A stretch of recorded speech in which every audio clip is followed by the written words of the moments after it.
On one of the first days of my freshman year in college, I attended a welcome event at the Hillel on campus. At some point in the evening, my fellow students got onto the topic of their B'nai Mitzvah parties. I boasted about how low-key mine was. We wore casual attire, played sports, and ate my favorite food, barbecue chicken pizza.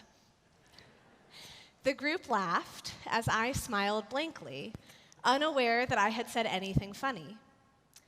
As a self-conscious teenager who had spent very little time in Jewish spaces growing up, I started to feel awkward.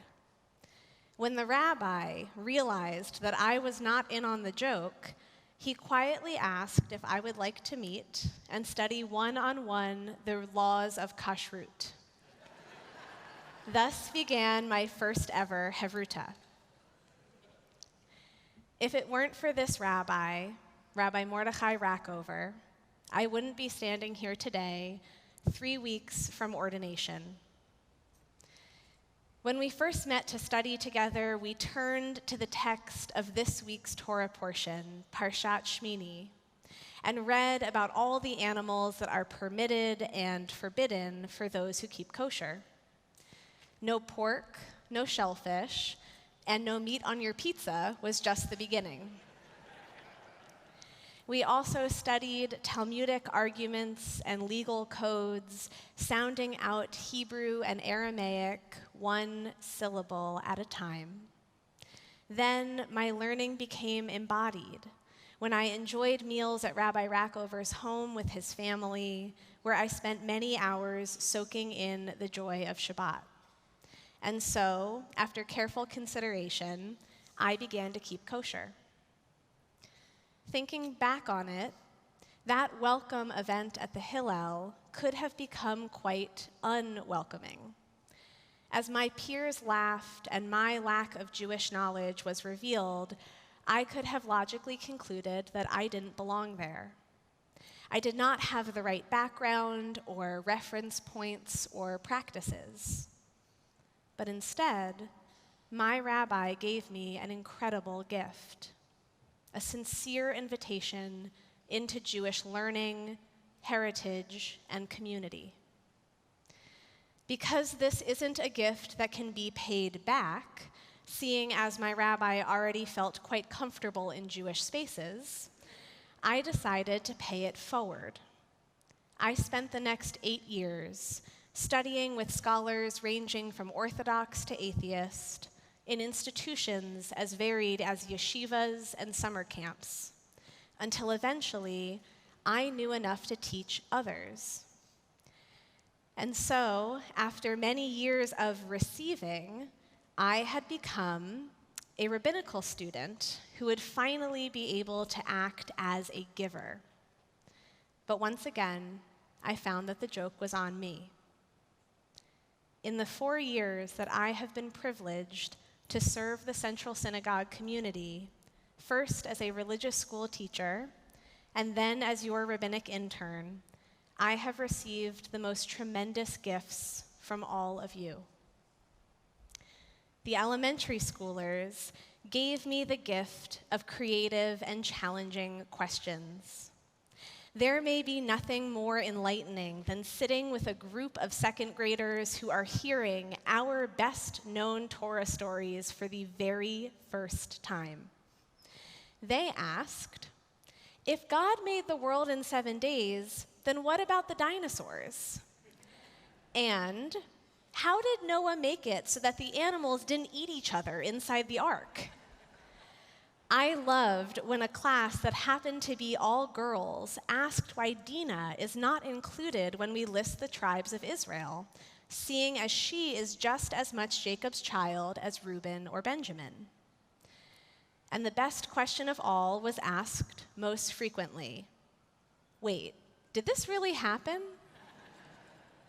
You could study Torah for years without ever delving into these issues of science, equality, history, or belief, but anyone fortunate enough to spend time with the children of this congregation knows that they are too sharp and too curious to let that happen. The Central 20s and 30s group gave me the gift of joyful and deep relationships. When I was first hired on to help with a young professional's portfolio, my first thought was, I'm definitely not cool enough for this job. I assumed our events would be kitschy, focusing on going out to bars and matching up eligible singles. Thank goodness for Rabbi Ross, who not only reassured me that I was indeed cool enough, but also introduced me to the unique community he had created and has been for years a dear friend and mentor. I could not have been more pleasantly surprised to discover that this group loves to pray together, to contribute to the breakfast program, to discuss how Jewish values influence big adult decisions. Don't get me wrong, we also mingle and go to shows and enjoy a few l'chaims, but I am indebted to Central 20s and 30s for showing me how lighthearted joy can mix with deep thoughtfulness to form such special bonds. And finally, the adult education and Mishkan participants gave me the gift of brave and committed learners.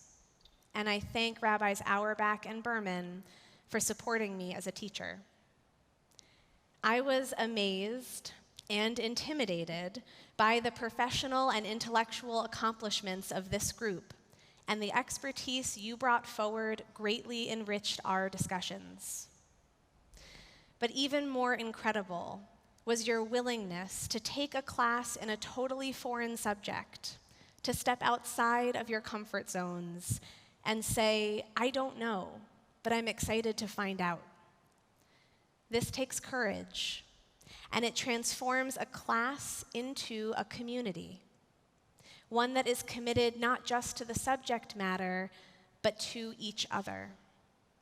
Because of this openness, we have been able to wrestle with existential questions, to offer support in times of illness, mourn together when we lost our loved ones, and celebrate life's big joys and little miracles. Who would have thought, way back in my first year of college, that the young woman who bragged about serving barbecue chicken pizza at her bat mitzvah, unaware of Jewish law or even how to spell the word kashrut, would be trusted as a teacher in this congregation? It is because of Rabbi Rackover that I found my place in and passion for Judaism. It is because of this community that I found the confidence to step forward to serve the Jewish world. As I look towards ordination in just a few short weeks, I do so with immense gratitude for the ways that you have shaped me as a rabbi. Shabbat shalom and todah rabbah.